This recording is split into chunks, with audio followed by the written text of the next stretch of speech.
Olá, gente, vamos aqui para o capítulo 7 da nossa historinha, um passeio pela África, uma musiquinha de fundo aí, ó, música italiana, ok? Prestem atenção. No fundo, como sempre, temos a rodovia dos Bandeirantes, ok? A musiquinha, escutem.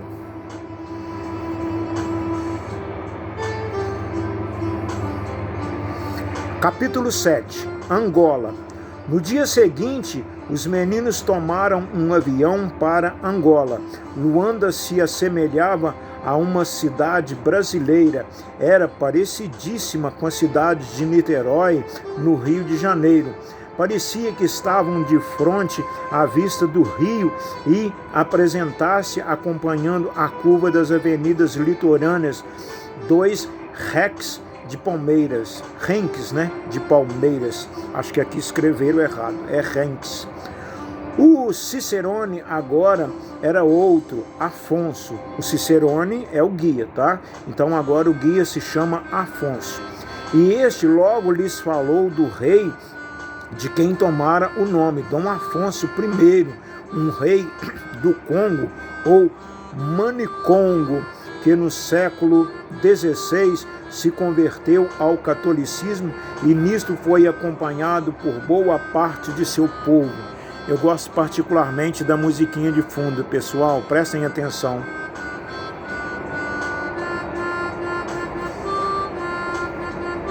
Esse Dom Afonso ficou muito impressionado com os navios, as armas e os instrumentos dos portugueses que chegaram à foz do rio Zaire, ou rio Congo, e resolveu que o seu povo devia adotá-los. Começou então a fazer mudanças em seu país, tendo Portugal como modelo. Os nobres da corte trocaram de nome, passaram a chamar-se José, Manuel, Felipe, Diogo ou João, e tornaram-se duques, condes e marqueses, e abandonaram os trajes tradicionais para se vestir como europeus e aprenderam a ler e escrever em português. Legal, né, pessoal? A nossa língua, valorizando então aí a língua portuguesa. Afonso aliou-se ao rei de Portugal e deste esperava receber ajuda em professores, técnicos e equipamentos para transformar o Congo num país semelhante aos europeus. Os recursos materiais jamais vieram. Portugal enviou sacerdotes, mas em pequenos números, e apenas uns pouquíssimos artesãos, para servirem de mestre de seus ofícios. Tanto estes como muitos dos sacerdotes logo se desinteressaram de suas missões e se transformaram em comerciantes de escravos que vendiam para as ilhas de São Tomé e Príncipe para o Brasil. Isso já não é bom. Escravizar nunca foi legal. Se o cristianismo se tornou a religião da maioria dos congueses, isso se deveu mais à dedicação dos catequistas locais do que aos próprios missionários europeus. A cobiça dos mercadores de escravos arruinou o projeto de Dom Afonso. O principal problema para ele e seus sucessores passou a ser o de como controlá-los a fim de que não cativassem os próprios congoleses. De aliado, Portugal procurou tornar-se suzerano e acabou por fazer-se adversário. Os desentendimentos sucederam-se ao longo das décadas até chegar a tal ruptura. Em 29 de outubro de 1665, numa grande batalha em Ambuila, os portugueses derrotaram o exército do rei do Congo. As tropas de um lado e do outro avançaram aos gritos de Santiago, Santiago, Santiago, pois ambas tinham por patrono o mesmo santo. Os portugueses usavam capacetes e couraças de ferro ou gibões acolchoados para amortecer as flechas e estavam armados de cravinas, arcabuzes, mosquetes, lanças longas e espadas, tendo ainda à sua disposição bombardas e pequenos canhões. Seus aliados africanos usavam um saiote de pano e pele de felino, penas presas aos cabelos, e estavam armados de arco e flecha, machadinhas, lanças de cabo curto, azagaias, porretes, punhais e facas. Não eram diferentes as tropas conguesas, mas nelas se destacava, além de soldados armados de espingarda, uma espécie de infantaria pesada, com seus escudos redondos de couro e espadas de lâmina larga. Quando a luta parecia estar dedicada em favor dos congueses, um tiro derrubou o manicongo Dom Antônio. Um soldado inimigo cortou-lhe imediatamente a cabeça e exibiu no alto de uma lança. Ao ver o rei morto, os congueses debandaram. Com essa inesperada derrota, começou a decadência do reino do Congo, que iria resultar futuramente na sua incorporação à colônia portuguesa de Angola.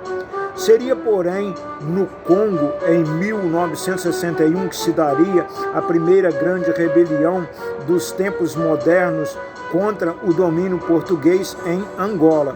O que você talvez não saiba, disse Gustavo Afonso, é que o rei do Congo continua a ser um soberano muito poderoso nas festas populares no nosso Brasil, e tem ele por adversário não os portugueses, mas uma certa rainha Ginga. Esta rainha foi uma mulher extraordinária que, expulsa de seu reino o Andongo, criou para ela-se então um outro, Matamba. Ela opôs-se várias vezes ao rei do Congo, mas a quem fez guerra e durante muito tempo foi aos portugueses. Estes a derrotaram em várias batalhas e em outras foram por ela vencidos. Jamais conseguiram dobrá-la e ela morreu no poder. E assim continuou Afonso. Ginga foi uma grande rainha, mas se comportava como a um rei. Vestia-se de chefe guerreiro quando no comando de suas tropas e usava traje masculino nas ocasiões solenes. Como os reis africanos tinham muitas esposas, ela também teve muitos maridos ao mesmo tempo, um verdadeiro harém de homens. Opa, estou gostando dessa ginga, interrompeu Zezinha. Só acho que ela não precisava trajar-se de homem, nem os maridos se vestirem de mulher. O que era bom mesmo é que ela os obrigasse aos trabalhos domésticos e a ir buscar água e lenha e a cuidar dos roçados com essas enxadas de cabo curto que exigem de quem as usa cavar com o corpo quase dobrado. Já ando meio cansada de só ver as mulheres dando duro nesta África, enquanto os homens ficam por aí assoviando. A Zezinha aqui em defesa das mulheres, claro, né, pessoal? Mas vamos lá. Os homens também têm a sua parte no trabalho, esclareceu Afonso. São eles que nas aldeias derrubam as matas para abrir espaço para as plantações, e são eles que caçam, pescam, constroem as casas, remam os barcos. Em lugares como Luanda ou Benguela, mais semelhantes a uma cidade europeia do que a um vilarejo tradicional, eles hoje exercem as mesmas profissões que em Recife ou Curitiba, lá no Paraná. Inácio interrompeu. Mas as cidades africanas modernas, se não semelhantes às brasileiras ou às europeias, são também diferentes, ao menos as cidades que vi até agora. Para começar, vive-se mais nas ruas do que dentro de casa. Diferentes mesmo para os meninos eram os mercados, enormes, alegres, coloridos, barulhentos. Neste em que estavam, multiplicavam-se as centenas as barraquinhas, os pequenos fogões nos quais se preparava comida, as esteiras estendidas no chão, sobre as quais se acumulavam pilhas de mangas, cachos de banana, cones de pimenta malagueta reduzida a pó, cesto de verduras, caixa de copos, gradeados de galinha e fileiras de sapato. Havia de tudo neste mercado, até bicicletas. As vendedoras, né? Vendedoras porque neles predominaram as mulheres. Quase se encostavam umas nas outras e falavam sem parar. Porque a quitanda isto, o mercado aquilo, explicou Afonso. Não é apenas um lugar onde se compra e vende, mas um local de convívio e onde tudo se discute e muito se resolve. Antes de saírem as notícias no rádio, já são aqui comentadas. Além disso, ninguém aceita o primeiro preço apresentado pelo vendedor. Seria uma falta de cortesia. É preciso barganhar para que haja uma conversa, pois sem conversa não há graça em vender e nem comprar. Quem não pechincha perde o respeito do vendedor. Gustavo interessou-se por umas sandálias de couro. Quanto? 20 kwanzas. Dou-lhe 3. Nem pensar, patrãozinho. Só a solta vale 12. Veja como estão bem feitas e como o couro é suave. Vendo-lhe por 18. Você está pensando que sou turista rico? 3 e fechamos o negócio. Como o menino é simpático, vai por 15. Que 15 que nada? 3. O vendedor descreveu a trabalheira que desde o abate do boi só tinha para fazer um par de sandálias, mas lhe foi baixando o preço. Gustavo irredutível. 3 kwanzas. E estavam nessa disputa havia já uns 10 minutos, quando o vendedor, a entregar-lhe as sandálias, disse: olhe, leve de graça, vão de presente, porque nunca vi comprador assim tão bom. O menino agradeceu muito com uma risada grande e bateu com a ponta dos dedos na barriga do Afonso, como a indicar-lhe que havia aprendido a lição. Engraçado, comentou Zezinha.